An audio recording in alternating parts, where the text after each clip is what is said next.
Paz y bien para todos, bienvenidos al poder de la palabra de Dios, quienes habla su servidor, Fray Milton de Jesús, franciscano menor conventual, y hoy es jueves 21 de mayo de la sexta semana de Pascua.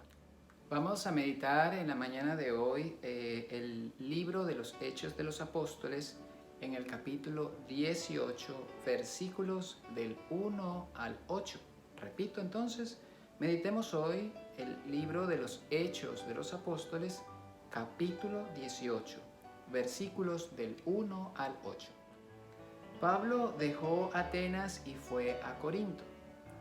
Allí encontró a un judío llamado Aquila, originario del Ponto, que acababa de llegar de Italia con su mujer Priscila, a raíz de un edicto de Claudio que obligaba a todos los judíos a salir de Roma. Pablo fue a verlos y, como ejercía el mismo oficio, se alojó en su casa y trabajaba con ellos haciendo tiendas de campaña. Todos los sábados Pablo discutía en la sinagoga y trataba de persuadir tanto a los judíos como a los paganos. Cuando Silas y Timoteo llegaron de Macedonia, Pablo se dedicó por entero a la predicación de la palabra, dando testimonio a los judíos de que Jesús es el Mesías. Pero como ellos lo contradecían y lo injuriaban, sacudió su manto en señal de protesta, diciendo: que la sangre de ustedes caiga sobre sus cabezas. Yo soy inocente de eso. En adelante me dedicaré a los paganos. Entonces, alejándose de allí, fue a lo de un tal Ticio Justo, uno de los que adoraban a Dios y cuya casa lindaba con la sinagoga. Crispo, el jefe de la sinagoga, creyó en el Señor junto con toda su familia. También muchos habitantes de Corinto, que había escuchado a Pablo, abrazaron la fe y se hicieron bautizar. Palabra de Dios, te alabamos, Señor. Como podemos ver, Pablo deja Atenas. Ayer hablábamos acerca de ese discurso que da Pablo en Atenas, ¿sí? Con todo este centro neurálgico de los filósofos de Atenas. Y se mueve a Corinto. Corinto es una ciudad bastante grande, muy populosa, también maneja muchos bienes económicos, y es donde Pablo también hace un discurso hermoso sobre el amor. Vamos a decir así que Pablo le canta el amor en este lugar, en Corinto. La situación o quizás los detalles importantes de este hecho de Pablo, cuando se consigue a Aquila y todos estos personajes, vemos dos aspectos muy importantes. Primero, Pablo no está, vamos a decirlo así, quieto. No es simplemente estático. Pablo se mueve. Y fíjense que solamente en estos 8 versículos existe mucho movimiento de una situación a otra. Pablo está con Aquila, después se mueve, va a la sinagoga, entonces hay movimiento. Eso es importante no dejarlo pasar porque Pablo no se está quieto. Pablo, aunque trabaja de igual manera, va también a la sinagoga e incluso predica el evangelio.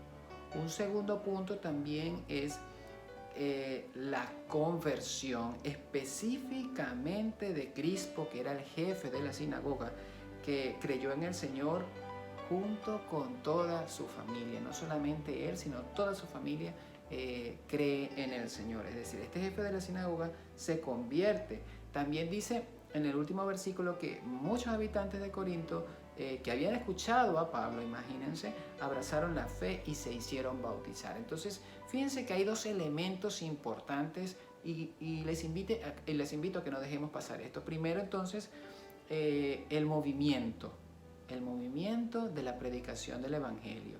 Segundo, la conversión.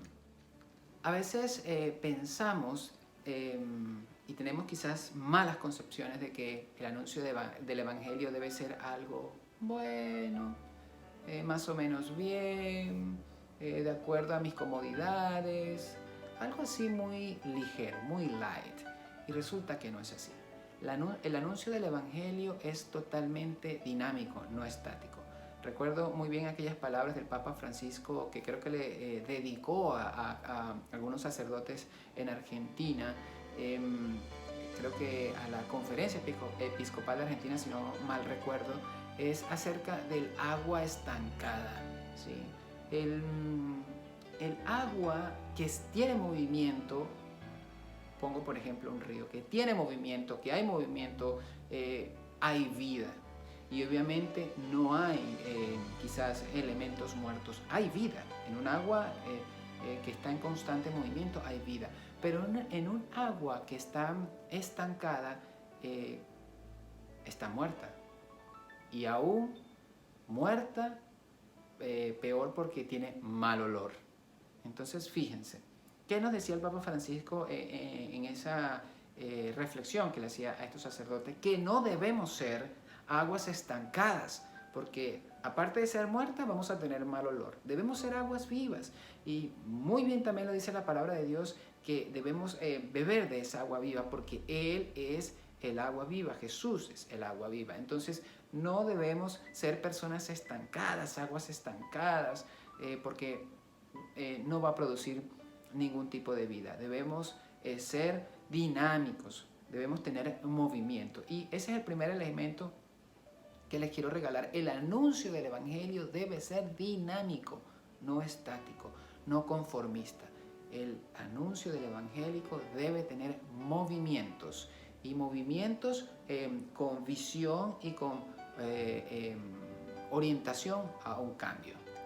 El segundo punto es la conversión. Fíjense que Pablo, aunque trabajaba y realizaba o tenía vida en medio de las familias donde llegaba, también anunciaba la palabra de Dios con mucha valentía, con mucha fuerza, fortaleza y seguridad.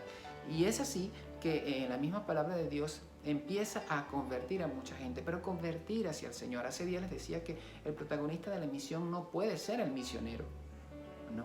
El protagonista de la misión es Jesús, porque el Espíritu Santo nos impulsa, pero es Jesús quien es el centro, quien es la vida de esa evangelización. Por eso es que Pablo, y el modelo que debemos tomar también aquí, es el modelo de Pablo cuando convierte, no solamente con la palabra, porque también era un excelente orador y sus cartas lo reflejan así, es el hecho también de su vida, de su testimonio, del convencimiento y seguridad de que es Jesús quien vive en él. Entonces yo creo que este elemento también de la conversión no es por imposición o obligación. Yo voy a convertir, eso sí es mal, mis hermanos. Que usted quiera convertir a las personas en obligación, obligadamente, por cuentas o por fama. Eso es una mala orientación del Evangelio, ¿no? Aquí no se obliga a nadie a tener una fe. Lo que el cristiano trabaja es si por ellos, pues uno le presenta lo que uno cree, uno le presenta lo que uno profesa, y la persona tiene la decisión de decir sí o no profeso la misma fe. Porque si Jesús nos hace libres, si el mismo Dios que nos creó nos hace libres, ¿por qué nosotros tenemos que esclavizar a otros? No, nosotros debemos también dejar en libertad a las otras personas que decidan qué fe quieren profesar. Entonces, recuerden que la conversión no es por imposición o por obligación, no. Quizás en algunos hechos de la historia, y bueno, no podemos retroceder y juzgarla desde aquí porque caemos en anacronismos. Sucedió de que en algunos momentos se obligaba, y hablo de los judíos, a profesar nuestra fe, pero no, hermanos. Nosotros no podemos obligar a nadie a que se convierta. Nosotros ofrecemos el Evangelio verdadero, y la persona decide si lo acepta o no. Bueno, mis hermanos, espero que esta reflexión les quede en su corazón y que pongamos en ejercicio estos dos elementos, el movimiento y la conversión, que son elementos importantes en el ministerio de San Pablo. Vamos a agradecerle a nuestra Madre del Cielo por tanto amor, y le pidamos a ella de que como Madre también nos guíe y nos enseñe a ser dinámicos y a ser verdaderos misioneros del Evangelio. Dios te salve María, llena eres de gracia, el Señor es contigo. Bendita tú eres entre todas las mujeres y bendito es el fruto de tu vientre, Jesús. Santa María, Madre de Dios, ruega, Señora, por nosotros pecadores, ahora y en la hora de nuestra muerte. Amén. Y que el alto y glorioso Dios Padre, Hijo y Espíritu Santo les bendiga a todos.